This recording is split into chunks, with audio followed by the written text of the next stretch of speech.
With the fellas to react as we see moments there at the end of the game with quarterbacks exchanging pleasantries. We will dive into it all, but we have to start with what's right in front of our faces, and that's Jordan Love's performance, his connection with his tight end. 29 of 37, 360, and 3 touchdowns, Mac. Looked quite easy for Jordan Love on Sunday night. Talk about being easy. It was an easy night for Jordan Love. It was a lovely night. At one point in time, he had 20 straight completions. So the efficiency was there, the consistency, arguably his best game so far this season in 2025 when you look at what we've seen so far from Jordan Love. And I think Jordan Love is starting to find that rhythm. Pat, you said something that was very, very critical during the pregame show. This is around the time where you usually see Jordan Love play his best football. Yeah. Usually gets off to a little slower start, but around the mid to late month of October is where he starts to really kick in and really make big-time plays. And that's what we saw tonight on the big-time stage. JJ, when we look at this performance, we sort of laid it out in front of the younger of the two quarterbacks in this matchup that it's a big moment for his football team in the grand scheme of this season, but also in the grand scheme of these two careers. What does this performance in this spot specifically mean for Jordan Love? Well, I think the second half comeback that he was able to engineer says a lot about him, a lot about this team. Of course, the Green Bay Packers were trailing 19-14, and then that they were able to go on the stretch that they did. Obviously, a garbage time touchdown, more or less, there for the Steelers. Yeah, that speaks well of the Green Bay Packers defense, sure. But that Jordan Love, and he got a little fortunate, that pass to Tucker Kraft that really got them rolling, right? That maybe should have been OPI, but again, that's another conversation, right, B-Mac? The fact is, he was able to constantly keep his team ahead of the sticks. He did not make any sort of key error or mistake, and then he made the plays when he needed them to. He had Tucker Kraft. He found Tucker Kraft. When the Steelers were in defenses that were disadvantageous to the Pittsburgh Steelers and advantageous to the opponent, he found where he needed to go with the football, so credit to him. You take your breaks or you make your breaks. Either way, Jordan Love, 360 and 3 touchdowns is something you will always take. More on what Max said about your point prior to this game, a player sort of working into their rhythm at this point of the year. Does that tell you anything about Jordan Love specific? He's a competer. He's a fighter. He's a guy that understands that he needs to be at his best in order for this team to go where they want to go. And the season typically starts in late October, November, December. That's when real football is being played. Mm-hmm. And right now, Jordan Love was basically flawless this game. Had, 27 of 36, 360 yards.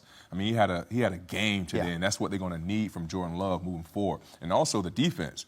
The defense played lights out. Although they gave up some points early on in the game, but the second half they made those adjustments, continued to harass Aaron Rodgers, and that's what made this game end up turning out the way it did. Anytime you're getting those sort of numbers that we saw from Jordan Love, you sort of have to look to the other side and ask why or how. And watching defense with you two gentlemen is like a master class each and every Sunday. So tell me what we're seeing on the back end right now for these Pittsburgh Steelers, Max, specific to the scheme they're rolling out there. Felt very vanilla on Sunday night. Two issues that I have. I would love to hear Pat P's mindset as well because he once was a part of this Steeler defense a few years ago. But two issues that I have with the Pittsburgh Steelers. Number one, communication, the lack thereof.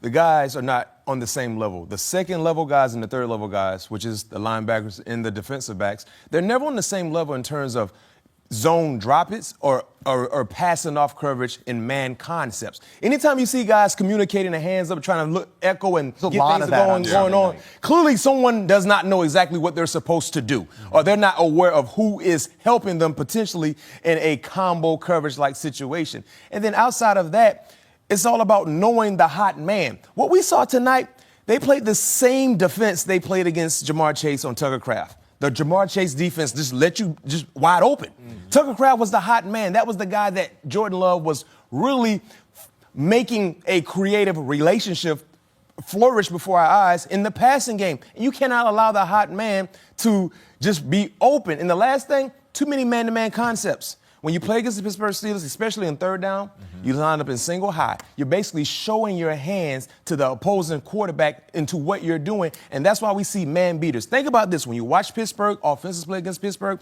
you see a lot of rub routes. You see a lot of pick routes because they know you're going to be in a man concepts in third downs, so they run man beaters. And that's what we saw last week with the Cincinnati Bengals. Yeah. And that's what we saw tonight. So until you correct your wrongs, you will get the same game plan week after week until you become better at it. And Pat, is that a multi-year philosophy we're seeing here? Is that something you experienced just some years ago? Yeah, when I was there, my whole thing is we may bend, but let's not break or allow them to get in the end zone. To Mac's point, in the red zone is way too much man-to-man.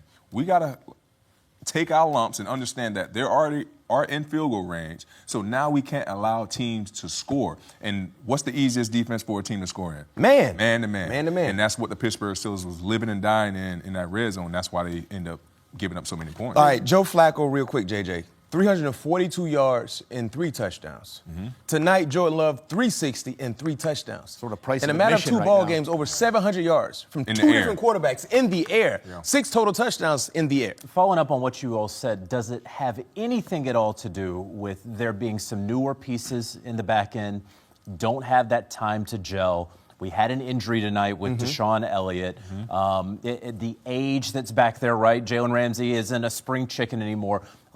Does it have anything to do with the lack of gelling as well as the age as well as the injuries that are going on? For me, watching that game, I think, honestly, the Green Bay Packers did a good job of exploring matchups. They went after Queen. They went after all the linebackers. So in that case, I'm going into halftime like, let's get into our penny set to where we're going to put a cover safety, and that's where Jalen Ramsey, in my opinion, would have an opportunity to flourish or at least take Tucker Kraft out of the game to where now Jordan Love has to find someone else to beat him. And if there's an issue with the gelling, with new faces and new places, simplify it. Let's go generic zones. Right? Let's show something in the back end. Let's roll into something differently. else. But let's go generic zones, because when you're in these man-to-man concepts, working with new guys, I haven't worked with Pat a lot in practice, so I don't know exactly how he's going to feel. I don't know exactly if he knows what I'm going to do. We're going to get picked. If something's going to happen when we're playing against an offense that's in tune, they're going to run something that's going to confuse us even more. So let's simplify. But lastly, how many times did Jordan Love get sacked tonight? 0. 0. They heated him up. They didn't get home. 90, again, in this sort of vanilla idea, does what he does at an extremely high level, but what he does is limited to a certain number of things. It's the same thing. Remember, we talked about Joe Flacco and why he was so successful. They didn't touch him. They sacked him, I think, twice. But outside of that, Joe Flacco was extremely comfortable. Remember what I said during the pregame show. If you're not watching, you're missing a treat. We give quality nuggets week in and week out, so make sure you tune in. But I said you cannot allow Jordan Love to be what? As comfortable as a baby in a bassinet. Well, he was in a bassinet, he went to sleep. He was in a swaddle, to JJ's point, he went to sleep. He never felt uncomfortable. That's why he put forth these video game-like numbers. Someone has to get home. Yeah. Like, someone has to get home. Another thing you don't see with defense on the front, any stunts. Yeah. No kind of stunts. It's generic, straight pass rush. You have to out-scheme these outstanding, prolific coordinators that you're facing against, because when you show your hand, they know exactly where to exploit the matchup in their favor. Let's continue with this idea of father and son, because it was protege outperforming the one that he came up under. Drafted to take the job of Aaron Rodgers, JJ, and in this 60-minute sample size, showing you exactly why that was the thing to do. He is the quarterback of the future. He is the quarterback of the present, but this is such a specific moment for both Love and Rodgers to get this opportunity side by side. And certainly Aaron Rodgers wanted this. Both of the guys wanted it. One is going to come out on top, and it was Jordan Love. What I saw from Aaron Rodgers and from the Pittsburgh Steelers, it had less to do with Aaron Rodgers and his age and his contract situation or anything.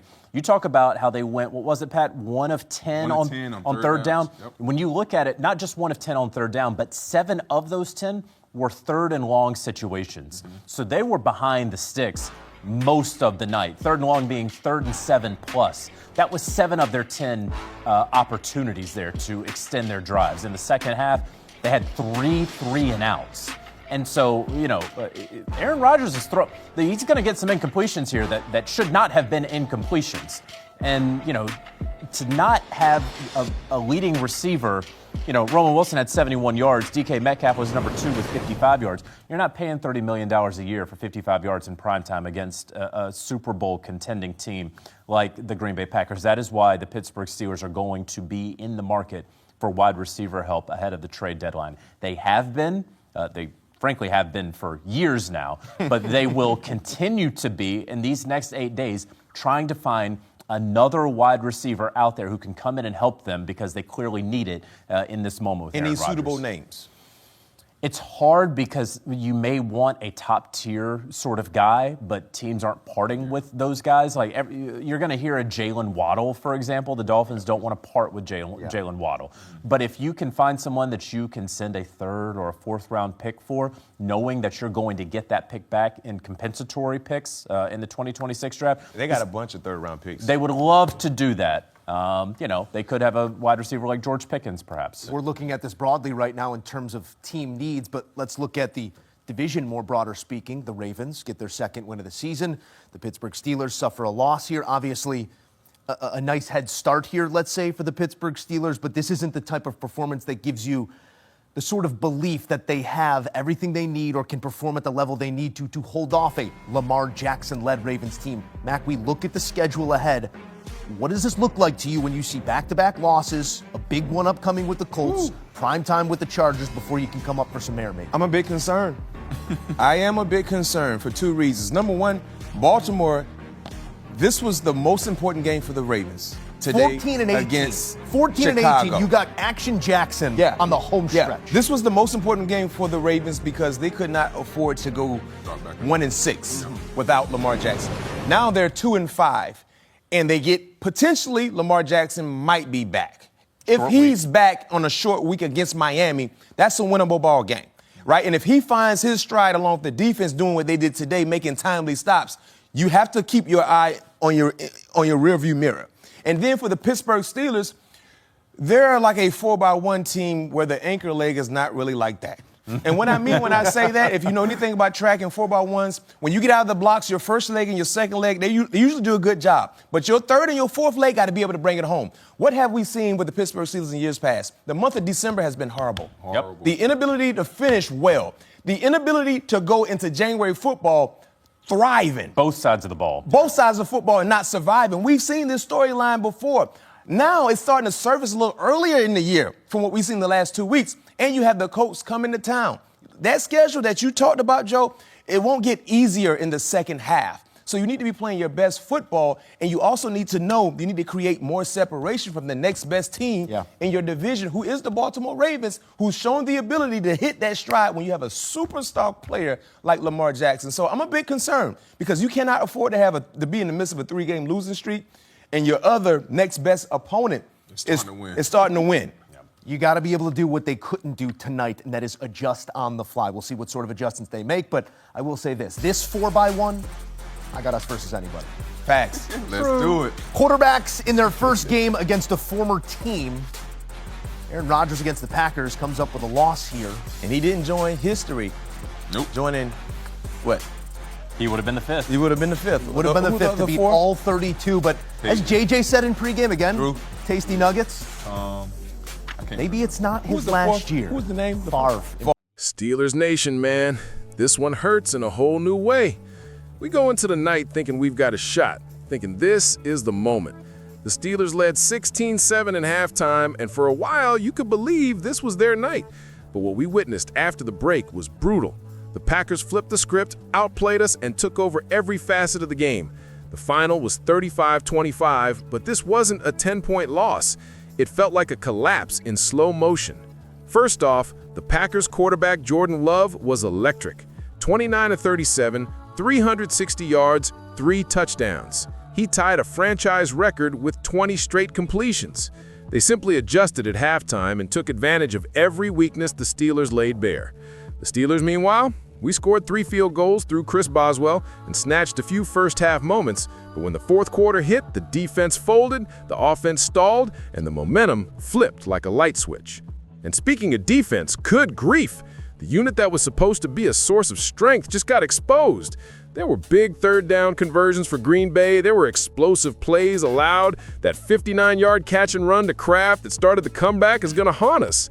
Then you add injury concerns. Starting safety Deshaun Elliott went down with a knee injury, starting guard Isaac Seumalo with a pectoral strain, and defensive tackle Daniel Ekuale also out.